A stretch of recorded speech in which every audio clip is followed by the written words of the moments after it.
മറിയത്തെ എന്തുകൊണ്ടാണ് കത്തോലിക്ക തിരുസഭ ദേവമാതാവ് എന്ന് വിളിക്കുന്നത്? അതിന് വിശുദ്ധ ഗ്രന്ഥത്തിൽ എന്തെങ്കിലും തെളിവുണ്ടോ?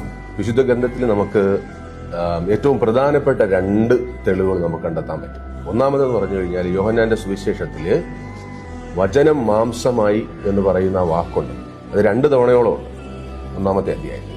അപ്പോൾ ഈ വചനം എന്ന് പറയുന്ന ലോഗോസ് ആണ്, ക്രിസ്തുവിന്റെ ദൈവികതയെ സൂചിപ്പിക്കുന്ന വാക്കാണ്. അപ്പം ഈ ദൈവം മനുഷ്യനായിട്ട് മാംസമായിട്ട് അവതരിച്ചു എന്ന് പറയുമ്പോൾ മറിയം ക്രിസ്തുവിനെ ഗർഭം ധരിച്ച് പ്രസവിച്ചു എന്നാണ്. അതായത് ദൈവവും മനുഷ്യനുമായിട്ടുള്ള ക്രിസ്തുവിനെയാണ് മറിയം ജന്മം നൽകിയത്.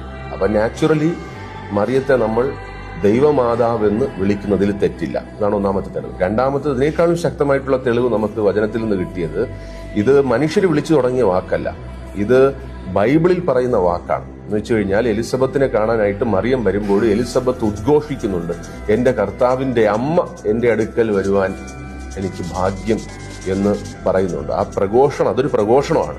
അവിടെ എന്റെ കർത്താവിന്റെ അമ്മയെന്നാണ് മറിയത്തെ എലിസബത്ത് അഭിസംബോധന ചെയ്യുന്നത്. അപ്പൊ എന്റെ കർത്താവ് എന്ന് പറയുന്നത് ഈശോയുടെ ദൈവികതയെ സൂചിപ്പിക്കാൻ വേണ്ടിയിട്ട് അപ്പോസ്തലന്മാർ ഉപയോഗിച്ച വാക്കും കൂടെയാണ് പിൽക്കാലത്ത്. ക്യൂരിയോസ് എന്നാണ് പറയുക. അതായത് ലോർഡ്, എന്റെ കർത്താവ് എന്നാണ് അർത്ഥം. അപ്പൊ എന്റെ കർത്താവിന്റെ അമ്മയെന്ന് എലിസബത്ത് അഭിസംബോധന ചെയ്തത് മറിയത്തെയാണ്. അതാണ് സഭ നടത്തുന്ന പ്രഘോഷണം എന്ന് പറയുന്നത്. അപ്പൊ കർത്താവിന്റെ അമ്മ എന്ന് പറയുന്നത് ഏറ്റവും ശരിയായിട്ടുള്ള നാമമാണ് മറിയത്തിന്.